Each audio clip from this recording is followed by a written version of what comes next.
हरे Krishna everyone, मैं दिनेश आपका भाई आपका दोस्त स्वागत करता हूं आप सभी का हमारे यूट्यूब चैनल एनसीआई क्लासेस में।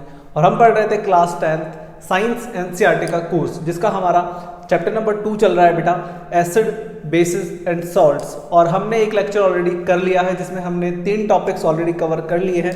तो आज का हमारा टॉपिक नंबर 4 रहेगा। तो अगर आपने लेक्चर नंबर 1 नहीं देखा है तो उसे देखिए, और अगर देख लिया है तो मेरे साथ वीडियो में बने रहिए।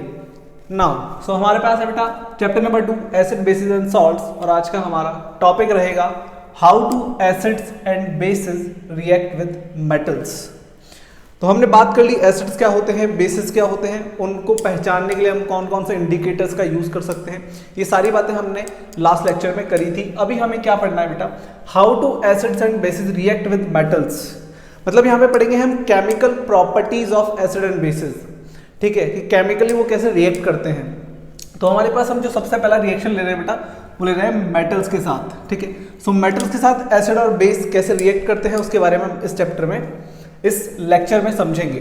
तो सबसे पहले हमारे पास when acid reacts with metal it gives salt plus hydrogen gas, ठीक है। सो देखिए बहुत ध्यान से, जैसे मान लो मेरे पास एक कोई भी एसिड ले लेता हूं मैं, लाइक मैंने ले लिया H2SO4, ठीक है, और मैंने एक मेटल ले ली जिंक, ओके, क्लियर है।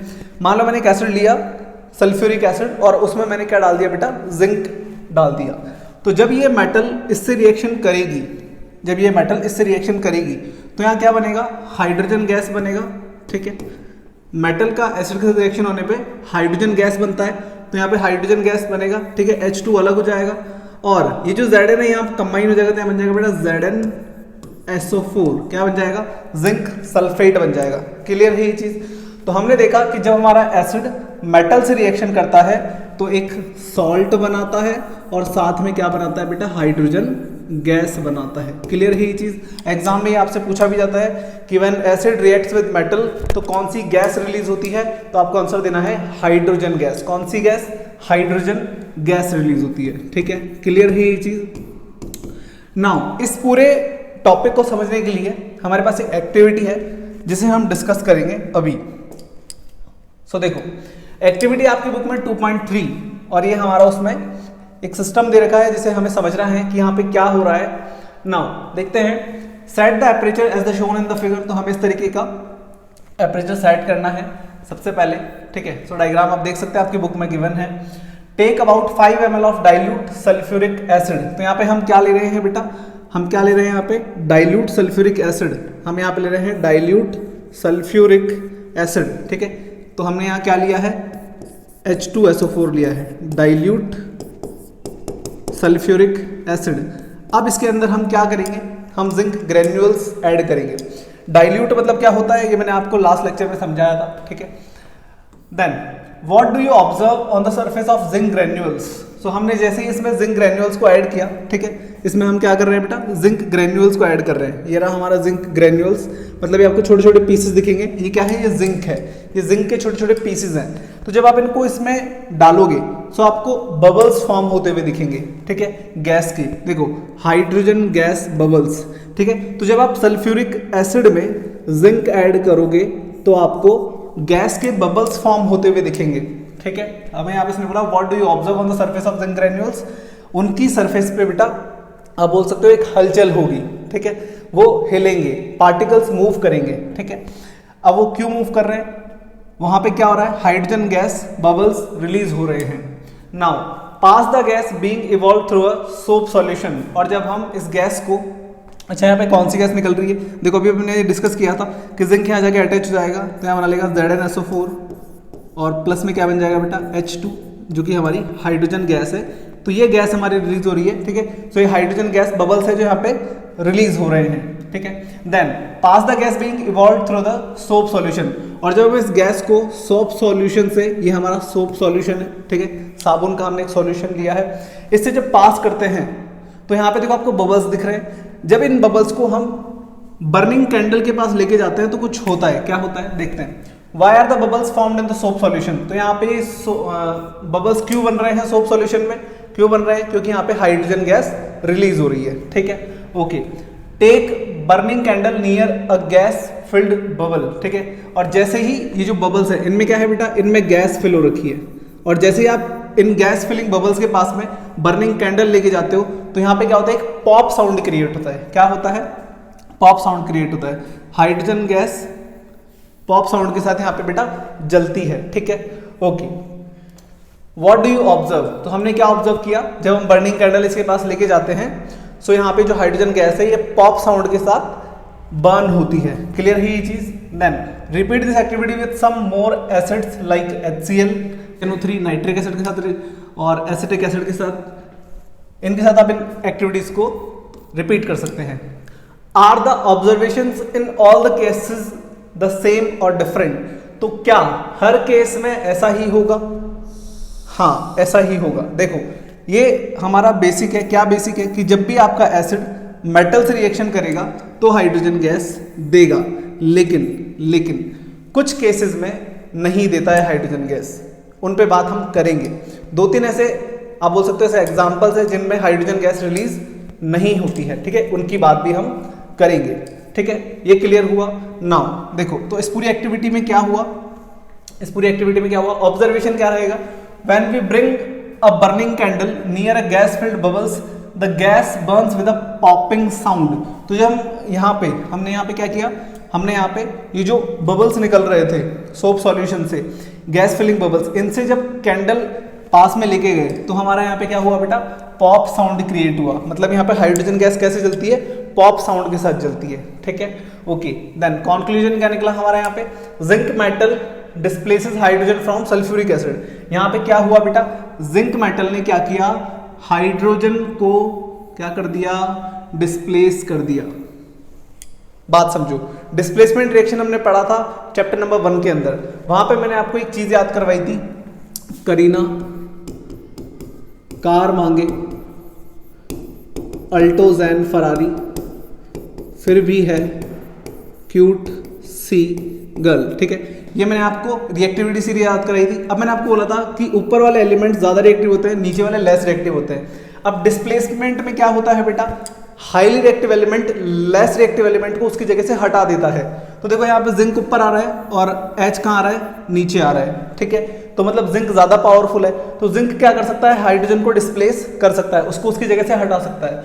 सो यहाँ पे क्या हुआ, जिंक ने क्या किया, हाइड्रोजन को डिस्प्लेस कर दिया, तो हाइड्रोजन अलग हो गया और खुद SO4 के साथ जाके अटैच हो गया, जिससे वो क्या बना लिया, एक सॉल्ट बना लिया, जिसका हमारा क्या नाम है, जिंक सल्फेट, ठीक है। और यहाँ पे कौन सी गैस रिलीज हो गई, हाइड्रोजन गैस, ठीक है। सो अगर मैं पूछूं इस रिएक्शन का टाइप क्या है, तो यहाँ पे हम बोलेंगे डिस्प्लेसमेंट रिएक्शन, ठीक है। इस रिएक्शन का टाइप क्या है, डिस्प्लेसमेंट रिएक्शन। क्यों है, क्योंकि इस एक्टिविटी सीरीज के हिसाब से, रिएक्टिविटी सीरीज के हिसाब से हमारे जिंक ने हाइड्रोजन को क्या कर दिया बेटा, डिस्प्लेस कर दिया। क्लियर है ये चीज। सो हमने इस टॉपिक में क्या समझा, एक बार मैं वाइंड अप कर देता हूं चीजों को। When acid reacts with metal, it gives salt plus hydrogen gas. तो जब एक एसिड मेटल के साथ रिएक्शन करता है तो एक सॉल्ट बनाता है, जिसमें डिस्प्लेसमेंट रिएक्शन की वजह से वो हो रहा है, और दूसरी चीज वहां पे एक हाइड्रोजन गैस रिलीज हो रही है। जो हाइड्रोजन गैस है जब हम उसको सोप सॉल्यूशन से पास करते हैं तो गैस फिलिंग बबल्स बनते हैं, और उनके पास जब हम बर्निंग कैंडल लेके जाते हैं तो वो सारे के सारे बबल्स पॉप साउंड के साथ बर्न होते हैं, क्रैक फूटते हैं, ठीक है। क्लियर है ये चीज। सो यहाँ पे हमने ये सारा का सारा बेसिक सा एक जो कॉन्सेप्ट है उसको डिस्कस किया। क्लियर है। सो हमने यहाँ पे एक बात कर ली। अब नाउ देखो, अब अगर यही चीज हम क्या करते हैं, अगर हम यही चीज बेस के साथ करते हैं तो क्या ऐसा होगा, क्या बेस के साथ रिएक्शन करने पर भी हमारे पास सेम सॉल्ट और हाइड्रोजन गैस बनेगा? चलिए उस पर बात कर लेते हैं। देखो, मान लो मैंने एक बेस लिया NaOH, ठीक है, मैंने एक बेस लिया NaOH, इसका क्या नाम है, सोडियम हाइड्रोक्साइड। क्लियर है ये चीज। अब अगर मैं इसके साथ बेटा जिंक का रिएक्शन कराता हूं, ये वाला बहुत इंपॉर्टेंट है, इंपॉर्टेंट रिएक्शन है, ठीक है, बहुत ध्यान से समझेंगे। जब हम यहाँ पे सोडियम हाइड्रोक्साइड लेते हैं जो कि एक बेस है, ठीक है, और जब हम उसके जिंक मेटल के साथ रिएक्शन कराते हैं तो क्या होता है, यहाँ पे बेटा वापस से सेम वही चीज होगी, आपकी जो हाइड्रोजन गैस है वो रिलीज हो जाएगी, और साथ में हमारा एक सॉल्ट बनेगा जैसे यहाँ पे एक सॉल्ट बन रहा है, सेम हाइड्रोजन गैस, तो यहाँ पे हाइड्रोजन गैस बनेगी, एक सॉल्ट बनेगा। सॉल्ट का क्या नाम है वो बहुत ध्यान से देखेंगे। सॉल्ट का नाम होता है बेटा Na2ZnO2। ये हमारे सॉल्ट का फॉर्मूला है जिसका नाम होता है सोडियम जिंकेट, सोडियम जिंकेट, ठीक है ना। सो ये एक बहुत ही इंपॉर्टेंट रिएक्शन है जिसमें यहाँ पे जो सॉल्ट बन रहा है ये बहुत इंपॉर्टेंट है। एक तो इसका फॉर्मूला जल्दी से बच्चों को याद नहीं होता है, दूसरा वो इसका नाम भूल जाते हैं, ठीक है। तो यहाँ पर सोडियम जिंकेट बन रहा है जो कि हमारा एक सॉल्ट है, और वो क्यों हो रहा है, क्योंकि जब हमारा एसिड और बेस मेटल के साथ रिएक्शन करते हैं तो सॉल्ट प्लस हाइड्रोजन गैस बनाते हैं। क्लियर है ये चीज़, सॉल्ट प्लस हाइड्रोजन गैस बनाते हैं। लेकिन सारे बेसिस के साथ ऐसा नहीं होता है, सारे के सारे बेसिस मेटल के साथ रिएक्शन करके हाइड्रोजन गैस नहीं देते हैं। उसी तरीके से 2-3 एसिड्स भी हैं जो मेटल के साथ रिएक्शन करने पर हाइड्रोजन गैस नहीं देंगे, उनकी बात अभी हम करेंगे, ठीक है। सो यहाँ तक हमने जो समझा इसे राइट डाउन करो, देन हम चलते हैं हमारे नेक्स्ट टॉपिक के ऊपर। 5. How do metal carbonates and metal hydrogen carbonates react with acids. तो बस हम यहाँ पे क्या पढ़ेंगे, तो हम यहाँ पे एसिड्स का रिएक्शन पढ़ेंगे with metal carbonates and metal hydrogen carbonates. Carbonates मतलब होता है बेटा CO3, ठीक है, और हाइड्रोजन कार्बोनेट मतलब HCO3। सो हम यहाँ पे क्या करेंगे, मेटल कार्बोनेट और मेटल हाइड्रोजन कार्बोनेट से रिएक्शन पढ़ेंगे। अब देखो मैं थोड़ा सा आपको समझा देता हूँ। When metal carbonates reacts with acid और metal hydrogen carbonate reacts with acid, so ये दोनों ही केसेस में सेम चीज प्रोवाइड करते हैं, और वो क्या है बेटा, एक तो हमें मिलता है सॉल्ट, एक हमें मिलता है वाटर, और एक हमें मिलता है कार्बन डाइऑक्साइड गैस, ठीक है। सो जब हमारा एसिड मेटल कार्बोनेट या मेटल हाइड्रोजन कार्बोनेट से रिएक्शन करता है तो हमारे पास एक सॉल्ट आता है, वाटर आता है और CO2 आता है, ठीक है। ये 3 चीजें बनती हैं। अब इसी को हम डिटेल में समझते हैं। तो देखिए इसके लिए हमारे पास एक एक्टिविटी है, take two test tubes and label them A and B, ठीक है। सो हमें यहाँ पे क्या करना है बेटा, 2 टेस्ट ट्यूब लेनी है जिसमें से एक को हमें A और एक को हमें B, क्या करना है, एक को हमें A और एक को हमें B लेबलिंग करनी है। उसके बाद take about 0.5 gram of sodium carbonate. तो हम यहाँ क्या ले रहे हैं बेटा, sodium carbonate, sodium carbonate Na2CO3 होता है, ठीक है। एक में ये ले रहे हैं in test tube A and about 0.5 gram of sodium hydrogen carbonate, और एक तरफ ले रहे हैं हम सोडियम हाइड्रोजन कार्बोनेट, ठीक है। इनकी रिएक्शन हम किससे कराएंगे बेटा, एसिड से कराएंगे। सो कौन सा एसिड हम यहाँ पे लेंगे, add about 2 ml of dilute HCl। कौन सा लेंगे, डाइल्यूट HCl, ठीक है। सो हम यहाँ पे ले रहे हैं dilute HCl, hydrochloric acid, dilute HCl, ठीक है। दोनों में हमने सेम चीज डाली है, एक में हमने लिया है सोडियम कार्बोनेट, एक में लिया है सोडियम हाइड्रोजन कार्बोनेट। तो हमारे पास 2 टेस्ट ट्यूब है और दोनों में हमने, एक में सोडियम कार्बोनेट, एक में सोडियम हाइड्रोजन कार्बोनेट, और दोनों में हमने एसिड ऐड किया है। कौन सा acid, dilute hydrochloric acid. Now what do you observe, so आप यहाँ पे क्या ऑब्जर्व करते हो, तो यहाँ पे क्या होगा, जैसा कि हमने बात करी एक सॉल्ट बनेगा, तो देखेंगे बहुत ध्यान से, देखो यहाँ पे Na दिख रहा है और Cl दिख रहा है, तो बेटा यहाँ पे बनता है एक तो NaCl, ठीक है, सेम नीचे बनेगा NaCl, तो एक तो सॉल्ट बनेगा सोडियम क्लोराइड, दूसरा हमारे पास CO2 है, इसमें CO3 है, तो यहाँ से CO2 अलग होगा और एक H2O अलग होगा, ठीक है। तो एक तो हमारे पास बनेगा वाटर और एक बनेगा कार्बन डाइऑक्साइड गैस, एक बनेगा वाटर और एक बनेगा कार्बन डाइऑक्साइड गैस। सो हमारे पास क्या होता है बेटा, यहाँ पे गैस बनती है, कौन सी गैस बनती है, कार्बन डाइऑक्साइड गैस बनती है। क्लियर है ये चीज। Now pass the gas produced in each, so यहाँ पे जो गैस बन रही है कार्बन डाइऑक्साइड गैस, इसको हमें क्या करना है, हमें इसको बेटा लाइम वाटर से पास कराना है। लाइम वाटर क्या होता है, कैल्शियम हाइड्रोक्साइड लाइम वाटर होता है, कैल्शियम हाइड्रोक्साइड, ये ठीक है, ये हमारा लाइम वाटर है। जब इससे हम CO2 गैस पास कराएंगे सो क्या होगा, इसकी बात अभी करते हैं। Pass the gas produced in each case through the lime water, तो दोनों केसेस में जो हमारे पास कार्बन डाइऑक्साइड गैस बन रही है उसको हमें लाइम वाटर से पास कराना है। अब देखो जब आप यहाँ से इसको पास कराओगे तो CaC, एक O यहाँ बनेगा, सो यहाँ बनेगा बेटा CaCO3 प्लस यहाँ पे वाटर अलग हो जाएगा H2O, ठीक है। सो यहाँ पे हमारे पास क्या बनेगा, CaCO3, जो कि एक मिल्की सॉल्यूशन होगा, ठीक है, जो कि एक मिल्की सॉल्यूशन होगा, ठीक है। सो यहाँ पे जो है हमारे पास कैल्शियम हाइड्रोक्साइड मतलब जो लाइम वाटर है वो टर्न हो जाएगा मिल्की में, ठीक है, व्हाइटिश सब्सटेंस में। Calcium hydroxide solution as shown in the figure and record your observation, क्या हो जाएगा वहां पे, वो मिल्की में कन्वर्ट हो जाएगा, मिल्की सॉल्यूशन बना लेगा। क्लियर है ये चीज। तो यहाँ पे ये सारी चीजें हो रही है। अभी हम देखते हैं इसको नाउ ऑब्जर्वेशन।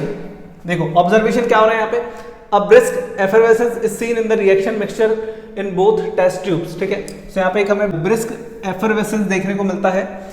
टेस्ट ट्यूब ए में क्या हो रहा है बेटा, सोडियम कार्बोनेट, और टेस्ट ट्यूब बी में सोडियम हाइड्रोजन कार्बोनेट। ये दोनों जब हम HCl ऐड कर रहे हैं तो यहाँ पे हमारे पास क्या बन रहा है, 2NaCl, NaCl, water plus carbon dioxide gas, ठीक है। तो जो चीज मैंने आपको अभी बताई थी वो सेम चीज यहाँ पे क्रिएट हो रही है।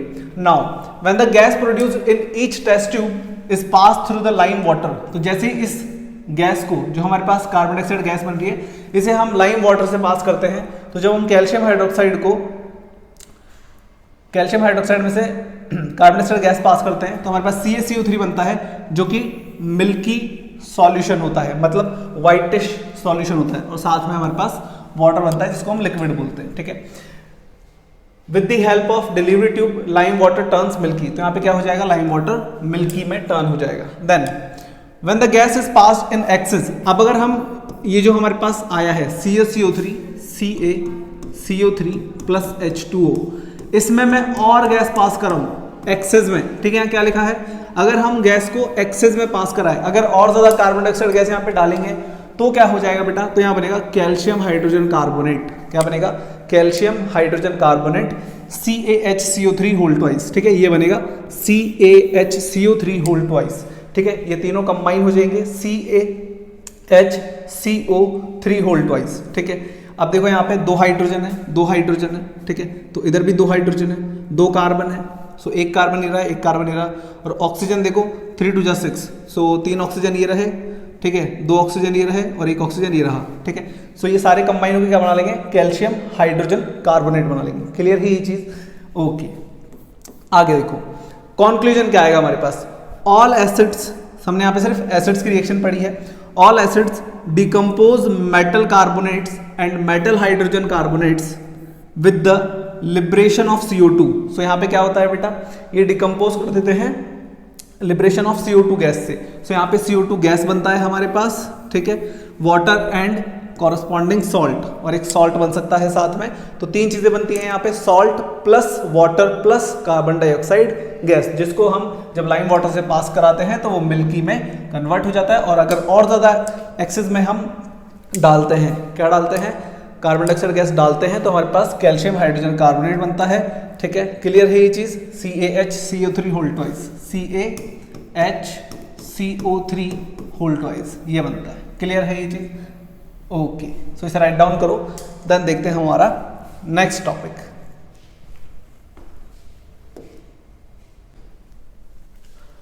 Topic number 6, how to acids and bases react with each other. जब एक एसिड और बेस आपस में रिएक्शन करते हैं तो क्या होता है, और इसी चीज को हम यहाँ पे समझेंगे। तो देखो हमने पढ़ा था acids are sour in taste and bases are bitter in taste. जब हम दोनों एसिड्स को ऐड करते हैं तो ये दोनों एक दूसरे के इफेक्ट को खत्म कर देते हैं, न्यूट्रलाइज कर देते हैं। मतलब यहाँ पे एसिड बेस के इफेक्ट को खत्म कर सकता है और बेस एसिड के इफेक्ट को खत्म कर सकता है। तो जब दोनों एक दूसरे से रिएक्शन करते हैं तो चीजें न्यूट्रलाइज हो जाती है, ठीक है, उदासीन हो जाती है। नाउ तो यहाँ पे एसिड और बेस जब रिएक्शन करते हैं तो बेटा सॉल्ट प्लस वाटर देते हैं, ठीक है। पिछले वाले में क्या था, सॉल्ट प्लस हाइड्रोजन गैस, यहाँ पे क्या है, वाटर है। अब ये चीज कैसे होती है इस पे बात करेंगे। फिलहाल देखो न्यूट्रलाइजेशन ये एक रिएक्शन है, बहुत ही इंपॉर्टेंट है। इसका डेफिनेशन एग्जाम में अक्सर आपसे पूछा जाता है, तो इसको लर्न कर लेना, काम आएगा। The reaction between N acid and base, the reaction between N acid and base, तो जब एक एसिड और बेस रिएक्शन करते हैं, they give salt and water, तो वो क्या देते हैं बेटा, सॉल्ट और वाटर देते हैं, और इसी को हम क्या बोलते हैं, न्यूट्रलाइजेशन रिएक्शन बोलते हैं, ठीक है। क्लियर है ये चीज। अब देखो बहुत ध्यान से, मान लो हमने लिया HCl, ठीक है, ये क्या है हमारे पास, एसिड है, ठीक है, और इसके साथ मैं डाल रहा हूं NaOH, ये क्या है, बेस है, ठीक है। तो ये तो है हाइड्रोक्लोरिक एसिड और ये है सल्फ्यूरिक, ये है सोडियम हाइड्रोक्साइड, ठीक है, ये क्या है, बेस है। तो हमने बोला कि यहाँ पे क्या बनेगा, सॉल्ट प्लस वाटर बनेगा। अब वाटर का फॉर्मूला आपको आता है तो क्या होता है H2O, इसको पहले ही बना दो। अब देखो यहाँ से H जाएगा, यहाँ से H जाएगा और इधर से OH जाएगा, ठीक है। तो H और OH ये दोनों मिलके क्या बना लेंगे, H2O बना लेंगे। भाई दो हाइड्रोजन एक ऑक्सीजन मिलके H2O बना लेंगे। क्या बचा अब Na और Cl, से बन जाता है बेटा NaCl। क्या बन जाता है, NaCl, जो कि हमारा क्या है, सोडियम क्लोराइड है और ये हमारा एक सॉल्ट है, ठीक है। क्लियर है ये चीज।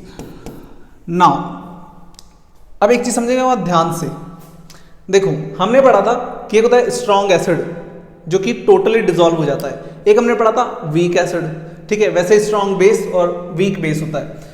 तो अगर मैं स्ट्रॉन्ग एसिड लेता हूं विद स्ट्रॉन्ग बेस, ठीक है, अगर दोनों ही स्ट्रॉन्ग है, अगर स्ट्रॉन्ग एसिड और स्ट्रॉन्ग बेस है, तो यहां पे हमारा जो सॉल्ट बनता है, ये जो सॉल्ट बनता है ये न्यूट्रलाइज सॉल्ट बनेगा, ठीक है। कैसा बनेगा, न्यूट्रलाइज सॉल्ट बनेगा, मतलब ये न्यूट्रल होगा, प्लस वाटर बनेगा यहाँ पे, तो हमारा जो सॉल्ट बनेगा वो न्यूट्रल होगा। क्लियर है ये चीज, मैं इसको शॉर्ट फॉर्म में लिख रहा हूँ न्यूट्रल को। अब अगर मैं क्या करता हूँ, स्ट्रॉन्ग एसिड लेता हूँ विद वीक बेस, लेकिन अब की बार बेस जो है हमारा वीक है। अगर मैं strong acid with weak base लेता हूं तो यहां पे क्या होगा बेटा, एसिड का इफेक्ट नजर आएगा। तो जो हमारा सॉल्ट बनेगा वो एसिडिक बनेगा, क्योंकि हमने स्ट्रॉन्ग एसिड लिया है, ठीक है। सो यहां पे क्या होगा, आपका एसिडिक सॉल्ट बनेगा, एसिडिक सॉल्ट बनेगा। क्लियर है, प्लस वाटर आपका बनेगा ही साथ में। अब अगर मैं क्या करता हूं, वीक तो ले लेता हूं एसिड और साथ में ले लेता हूं स्ट्रॉन्ग बेस, तो जो स्ट्रॉन्ग है उसका इफेक्ट दिखेगा। तो अब की बार बेस स्ट्रॉन्ग है, तो यहां पे जो सॉल्ट बनेगा बेटा वो कैसे बनेगा, बेसिक सॉल्ट बनेगा। क्लियर है ये चीज, साथ में वाटर बनेगा। अब अगर दोनों ही वीक हो, मतलब weak acid plus weak base, तब क्या होगा, तब वही होगा जो ऊपर हुआ था। भाई स्ट्रॉन्ग में न्यूट्रलाइज बना था, तो वीक एसिड वीक बेस में भी क्या होगा, न्यूट्रलाइज सॉल्ट बनेगा, मतलब न्यूट्रल होगा और साथ में क्या बनेगा बेटा, वाटर बनेगा। अब देखो बहुत ध्यान से, ये जो न्यूट्रल सॉल्ट होता है, हम आगे जाके टॉपिक पढ़ेंगे पीएच, ठीक है। तो इसका पीएच होता है बेटा 7, ठीक है। न्यूट्रल का पीएच हमेशा 7 होता है, तो इसका भी 7 होगा। एसिडिक सॉल्ट का जो पीएच होगा बेटा वो होगा लेस देन 7, या बोल सकते हो 0 to 6 के बीच में, ठीक है। और जो बेसिक सॉल्ट होगा उसका पीएच होगा बेटा 8 to 14 के बीच में, ठीक है। या फिर आप इसको 0 to 7 और 7 to 14 भी बोल सकते हो, ठीक है। बट एग्जैक्ट 7 नहीं होगा, 7 से थोड़ा सा कम हो सकता है, मतलब 6 पॉइंट में समथिंग, और यहाँ पे 7 पॉइंट से लेके 14 तक कुछ भी हो सकता है। क्लियर है ये चीज, ओके। नाउ एक चीज हमने यहाँ लिखी है, क्या लिखी है, बेसिक सॉल्यूशन में जब हम फिनोल्फ्थेलिन ऐड करते हैं तो उसका कलर कैसा हो जाता है बेटा, पिंक हो जाता है। कैसा हो जाता है, पिंक हो जाता है। बेसिक सॉल्यूशन में फिनोल्फ्थेलिन, ये हमने क्या पढ़ा था, ये क्या होता है, सिंथेटिक इंडिकेटर होता है। याद करो हमने पढ़ा था, 2 सिंथेटिक इंडिकेटर पढ़े थे, मिथाइल ऑरेंज एंड फिनोल्फ्थेलिन, ठीक है। तो जब हम फिनोल्फ्थेलिन को बेस में डालते हैं तो हमारा सॉल्यूशन कैसा हो जाता है, पिंक हो जाता है। और जब हम फिनोल्फ्थेलिन को एसिड में डालते हैं तो वो कैसा हो जाता है, कलरलेस हो जाता है, ठीक है। फिनोल्फ्थेलिन को बेस में डालते हैं तो पिंक हो जाता है, और फिनोल्फ्थेलिन को एसिड में डालते हैं तो वो कलरलेस हो जाता है। क्लियर है ये चीज, ओके। नाउ इसे याद रखेंगे, अभी काम आएगा। अब हम लेने जा रहे हैं कि एक्टिविटी, बहुत ध्यान से देखेंगे। तो एक्टिविटी है 2.6, take about 2 ml of dilute NaOH। तो हम क्या ले रहे हैं, 2 ml of dilute NaOH, sodium hydroxide. ये क्या है, हमारा बेस है, ठीक है। सो हम एक बेस ले रहे हैं और in a test tube and add 2 drops of phenolphthalein solution. तो हमने क्या किया यहाँ पे, हमने यहाँ पे बेस में, देखो बहुत ध्यान से, ये क्या है, एक बेस है, और इस बेस में हमने क्या किया, 2 drops of phenolphthalein solution add किया। फिनोल्फ्थेलिन क्या करता है, बेस का सर पिंक कर देता है। देखो फिनोल्फ्थेलिन जब बेस में जाता है तो कैसा हो जाता है, सॉल्यूशन पिंक कलर का हो जाता है। तो मतलब यहाँ पे क्या हो जाएगा, what is the colour of the solution, तो यहाँ पे कलर कैसा हो जाएगा बेटा, पिंक कलर हो जाएगा, ठीक है। क्योंकि फिनोल्फ्थेलिन बेस को पिंक कर देता है और एसिड को कलरलेस, तो यहाँ पे कैसा हो जाएगा, पिंक हो जाएगा। क्लियर है ये चीज। Then add dilute HCl solution to the above solution drop by drop. और अगर हम इसमें क्या करते हैं, HCl डालते हैं ड्रॉप बाय ड्रॉप, तो क्या होता है, आगे देखते हैं। Why did the color of phenolphthalein change after the addition of an acid? अब यहाँ पे जो पिंक हुआ था, ठीक है, ये जो पिंक हुआ था, यहाँ पे क्या होगा, ये कलर चेंज होना स्टार्ट हो जाएगा। हमने क्या किया, देखो सबसे पहले हमने बेस में क्या किया बेटा, फिनोल्फथालीन ऐड किया, तो वो कैसा हो गया, पिंक हो गया। अब इसके अंदर हम क्या कर रहे हैं, ये जो हमारे पास पिंक सॉल्यूशन आ रहा है, इस पिंक सॉल्यूशन में हम HCl डाल रहे हैं। तो बेस के इफेक्ट को कौन डिलीट करता है, बेस के इफेक्ट को कौन खत्म करता है, एसिड। तो जब हम यहाँ पे एसिड डालेंगे एट डाइल्यूट HCl, तो हम एसिड डाल रहे हैं ड्रॉप बाय ड्रॉप, तो क्या होगा, why did the colour of the phenolphthalein changes, तो क्या हो जाएगा, जो वहां पे पिंक सॉल्यूशन बना था उसका कलर चेंज होना स्टार्ट हो जाएगा after the addition of an acid. क्यों हुआ ऐसा, क्यों हुआ ऐसा, क्योंकि सर एसिड और बेस एक दूसरे के इफेक्ट को नलीफाई कर देते हैं। क्लियर ही चीज। सो यहाँ पे जो पिंक सॉल्यूशन बना था उसका कलर धीरे धीरे चेंज होने लग जाएगा, क्योंकि बेस में जैसे ही हम एसिड डालते हैं वो दोनों एक दूसरे को क्या कर देते हैं, इफेक्ट को न्यूट्रलाइज कर देते हैं। Now add a few drops of NaOH to the above mixture. अब हम क्या कर रहे हैं, हमने यहाँ पे क्या किया, NaOH डाला। तो जब हम NaOH और HCl दोनों को एक साथ मिक्स करेंगे तो क्या होगा, does the pink colour of phenolphthalein reappears, क्या ऐसा होगा कि वापस से रीअपीयर हो जाएगा। Why do you think this has happened, और यहाँ पे ऐसा क्यों हुआ, ये बातें हमें करनी है। अब देखो ऑब्जर्वेशन क्या होगा, When phenolphthalein is added to NaOH solution, the solution turns pink। तो हमने सबसे पहले बात करी कि जब हम बेस में फिनोल्फथालीन डालेंगे तो कलर कैसा हो जाएगा, पिंक हो जाएगा। जो चीज हमने यहाँ लिखी है turns pink, but colour disappears, but वो जो कलर है वो वापस डिसअपियर हो जाएगा on adding few drops of HCl। और जब हम जैसे ही यहाँ पे HCl ऐड करेंगे वो कलर क्या हो जाएगा, डिसअपियर हो जाएगा। ठीक है। अब यहाँ क्या हुआ, जब हमने बेस में एसिड ऐड किया तो यहाँ पे हमारे पास क्या बना बेटा, सॉल्ट प्लस वाटर बना, सॉल्ट प्लस वाटर बना। और यहाँ पे जो सॉल्ट बना है ये कैसा सॉल्ट है, न्यूट्रल सॉल्ट है, और इसीलिए हम इस रिएक्शन को क्या बोलते हैं बेटा, न्यूट्रलाइजेशन रिएक्शन। एसिड और बेस एक दूसरे के इफेक्ट को क्या कर देते हैं, खत्म कर देते हैं। Conclusion, this experiment shows that the addition of HCl destroys the alkaline nature of NaOH। Alkaline मतलब बेसिक नेचर, ठीक है, एल्कलाइन मतलब बेसिक नेचर। सो यहाँ पे क्या होता है, जैसे ही हम HCl ऐड करते हैं तो वो NaOH का जो बेसिक नेचर है उसको डिस्ट्रॉय कर देता है। On the other hand the addition of NaOH solution destroys the acidic nature. दोनों ही एक दूसरे के इफेक्ट को क्या कर देते हैं, डिस्ट्रॉय कर देते हैं। That is both NaOH and HCl appears to cancel the effect of each other. So इस तरीके से हमने पूरी एक्टिविटी के बेस पे क्या समझा कि एसिड और बेस एक दूसरे के इफेक्ट को नलिफाई कर देते हैं, खत्म कर देते हैं, और इस प्रोसेस को हम न्यूट्रलाइजेशन रिएक्शन बोलते हैं। ठीक है। और इस प्रोसेस में हमारे पास सॉल्ट प्लस वाटर बनता है। क्लियर है ये चीज। अब यहाँ पे हमने इसमें बात करी थी कि जैसे ही हमने यहाँ पे क्या किया, देखो HCl ऐड किया था, ठीक है, पिंक वाले में, तो कलर चेंज हो गया। अब now add few drops of NaOH, और जैसे ही हम वापस से NaOH डालेंगे तो वापस कलर चेंज होगा, ठीक है, वापस से पिंक हो जाएगा। और फिर हम जैसे ही, तो अब यहाँ ये पूछ रहा है does the pink colour of phenolphthalein reappear, क्या वापस आ जाएगा? हाँ बिल्कुल आ जाएगा। What do you think this has happened, और ये ऐसा क्यों हुआ है? क्योंकि एसिड और बेस एक दूसरे के इफेक्ट को खत्म करते हैं, एसिड और बेस एक दूसरे के इफेक्ट को न्यूट्रलाइज कर देते हैं। क्लियर है ये चीज? ठीक है। नाउ इसे राइट डाउन करो, देन हम देखते हैं हमारा next topic. So topic number 7 है हमारे पास, reaction of metallic oxide with acids. तो मेटेलिक ऑक्साइड एसिड के साथ कैसे रिएक्शन करता है उस पर बात करते हैं। सबसे पहले देखो मेटेलिक ऑक्साइड क्या होता है। देखो मेटेलिक ऑक्साइड का मतलब क्या है? मेटल जब ऑक्सीजन से रिएक्शन करता है तो मेटल ऑक्साइड बना लेता है, सिंपल। मेटल जब ऑक्सीजन से रिएक्शन करता है तो मेटल ऑक्साइड बना लेता है। इसकी बात हमने चैप्टर नंबर 1 में करी थी, याद है आपको? ऑक्सीडेशन रिएक्शन, जहां पे किसी सब्सटेंस में ऑक्सीजन ऐड हो जाता है उसे बोलते हैं ऑक्सीडेशन रिएक्शन। तो वहां पे हमने कॉपर में ऑक्सीजन ऐड किया था जिससे वो ब्लैक टर्न हो गया था, ठीक है। तो जो कॉपर ऑक्साइड था हमारा वो क्या था? वो मेटेलिक ऑक्साइड ही तो था। तो मेटेलिक ऑक्साइड का मतलब सिंपल क्या है कि मेटल ऑक्साइड है। जब मेटल ऑक्सीजन रिएक्शन करते हैं तो मेटल ऑक्साइड बनाते हैं। अब इनकी रिएक्शन एसिड के साथ कैसे होती है हमें ये समझना है, ठीक है। तो देखो इसके लिए हम एक एक्टिविटी ले रहे हैं, एक्टिविटी 2.7 आपकी बुक में गिवन है। Take a small amount of copper oxide. तो हम क्या कर रहे हैं? कॉपर ऑक्साइड ले रहे हैं, CuO, ठीक है। Take a small amount of copper oxide. So हमने कॉपर ऑक्साइड लिया। कॉपर ऑक्साइड क्या है हमारा? कॉपर मेटल है और O ऑक्सीजन है, तो ये हो गया मेटल ऑक्साइड, ठीक है। Now in a beaker and dilute hydrochloric acid, ठीक है। सो हम यहाँ पे क्या ले रहे हैं, डाइल्यूट हाइड्रोक्लोराइड एसिड HCl ले रहे हैं, हाइड्रोक्लोरिक, ठीक है। नाउ जब हम इन दोनों की रिएक्शन कराएंगे तो यहाँ पे क्या होगा देखेंगे बहुत ध्यान से, देखो ठीक है। तो यहाँ पे बनेगा बेटा सॉल्ट प्लस वाटर, देखेंगे आप बहुत ध्यान से, सॉल्ट प्लस वाटर, वाटर बनाने के लिए हमें यहाँ पे 2 हाइड्रोजन चाहिए, ठीक है। सो यहाँ पे हो जाएगा H2O, क्लियर है ये चीज। मैं यहाँ से 2 हाइड्रोजन गए, एक ऑक्सीजन गया, तो ये बन गया।